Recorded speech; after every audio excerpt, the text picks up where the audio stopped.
переходим к вопросам. Урмат Налеевич, у вас есть вопросы? У меня вопрос такой. Вот при внесении данной нормы в законодательство, да, проводилось ли какое-нибудь научное исследование, подтверждалось ли это как-то научно? При разработке полностью законопроекта об адвокатуре этот законопроект прошел все стадии экспертизы. То есть эта норма не сажалась дополнительно, она сидела в самом законе изначально, когда законопроект в целом разрабатывался. Все стадии экспертиз и международных в том числе были проведены. И можно, да, вопрос? Пожалуйста. Вот задавайте. в части именно этой нормы, значит, конкретно не было, да? Она не вводилась отдельно, она сидела уже. Научная обоснованность, необходимость. Например, ввелась вот такая норма, да? И, например, это повлекло бы к повышению качества предоставляемых адвокатами услуг или какие-то вот... При проведении экспертизы, как правило, экспертиза, различные виды экспертиз, они в первую очередь смотрят на то, чтобы не было ущемления прав. И если бы было какое-то замечание, что данная норма будет ущемлять чьи-то права, таких замечаний не поступало. Спасибо большое. Есть еще вопросы? Уважаемый судья, есть вопросы? Пожалуйста, Эмиль Джудович. Скажите, пожалуйста, к какой социальной группе вы относите субъекты, перечисленные вот в оспариваемых нормах части 4 статьи 19 Закона об адвокатской деятельности? Ну, я бы не сказала, что это привилегированная группа.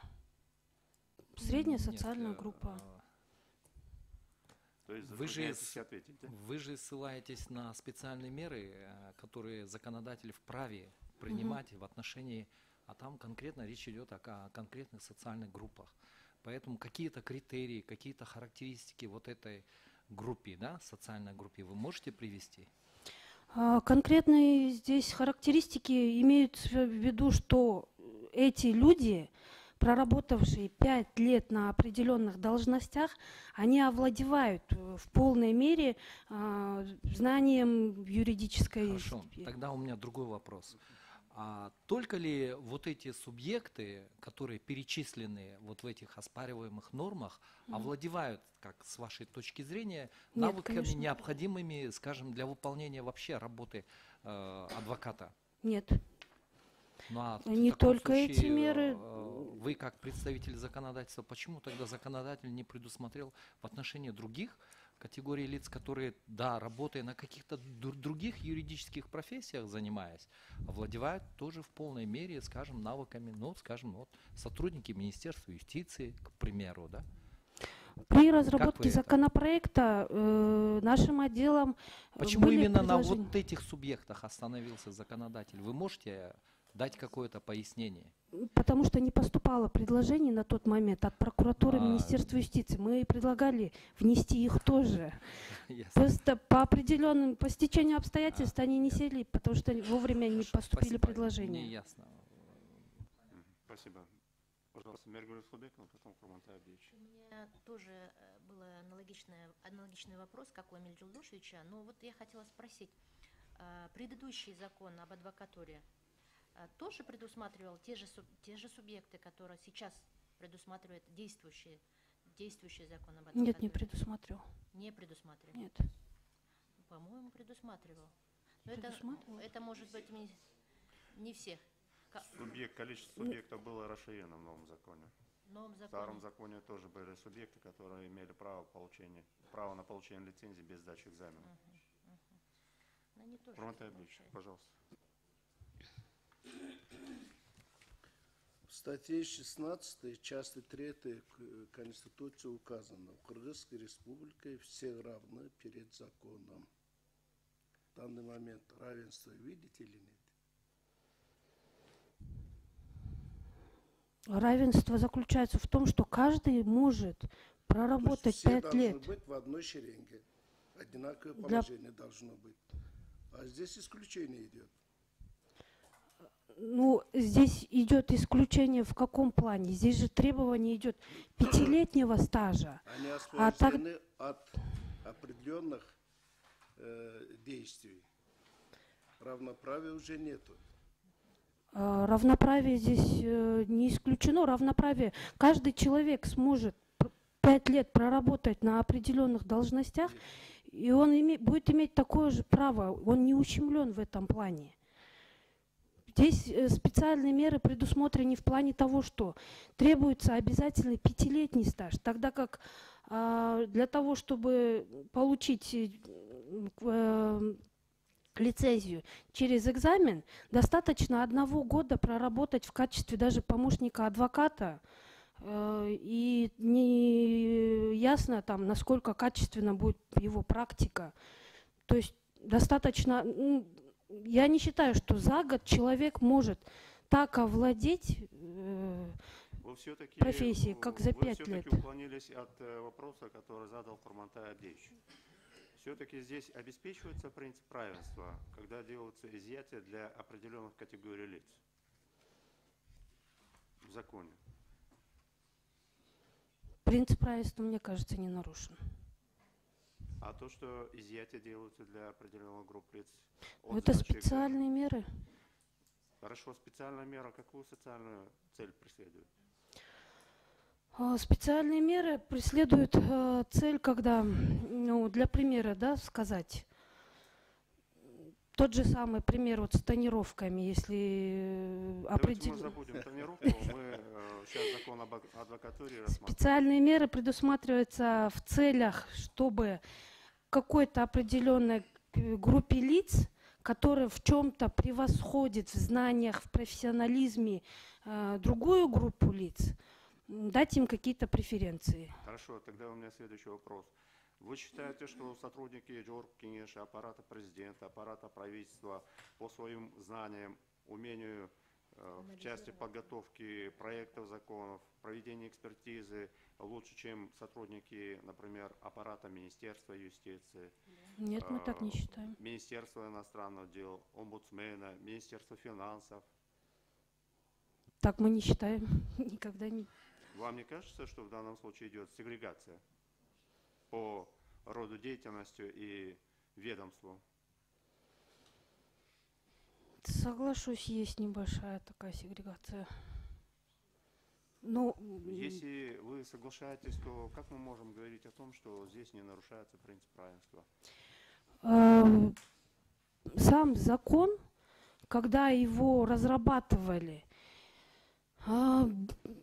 просто на тот момент не поступило предложение на законодательном уровне, иначе этой сегрегации не было бы. Мы на сегодняшний день планируем внести сотрудников не только определенных, которые сейчас указаны в настоящем законе. Тогда вообще, может, следует отказаться от сдачи экзамена и всем предоставлять лицензию без сдачи экзамена с учетом определенного периода прохождения стажировки в качестве помощника адвоката. Тогда зачем экзамен? Ну, тут же сроки. Микрофон включите. Стаж 5-летний, либо в течение 1 года. Мы разные вещи, по-моему, путаем. 5-летний стаж – это для тех, кто проработал судьями, они как бы получают право на получение лицензии без сдачи экзамена. Вы потом ссылаетесь и противопоставляете, что юристы, которые имеют годичный стаж работы, имеют право сдавать экзамен для получения лицензии. Мы разные вещи начинаем сопоставлять.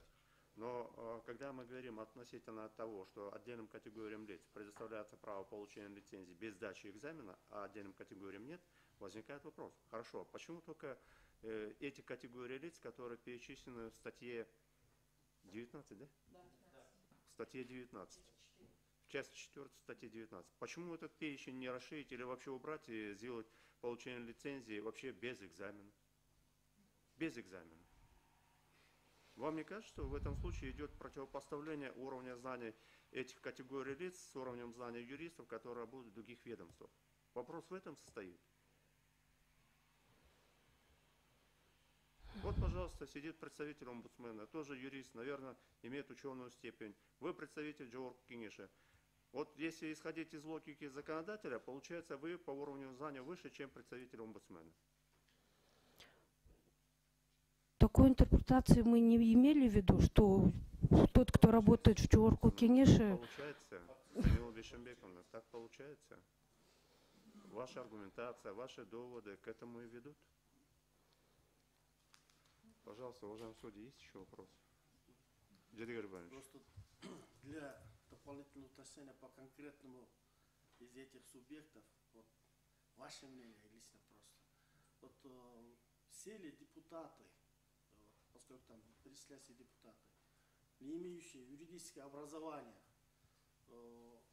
используют свое право законодательной инициативы или там на дебатах активно участвуют или по своей активности, они вот по прохождением 5 лет, все ли заслуживают на такую привилегию? Просто по вашему мнению. Ну, здесь сказано, что депутаты, имеющие высшее юридическое образование, только они. Есть еще вопрос? Нет? Улан Саналич, есть вопрос у вас? Урмат Саналич.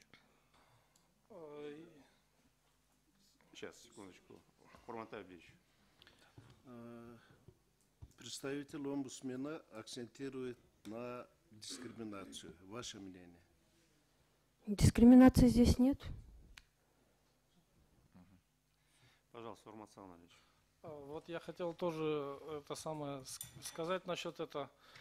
Вот в свое время, несколько лет назад, законопроект был о включении в этот список работников Министерства юстиции. Если мы говорим о законопроектах, то самый, так сказать, юридический орган в правительстве это как раз-таки Министерство юстиции. Но почему-то законодатель отклонил данный законодательный законопроект.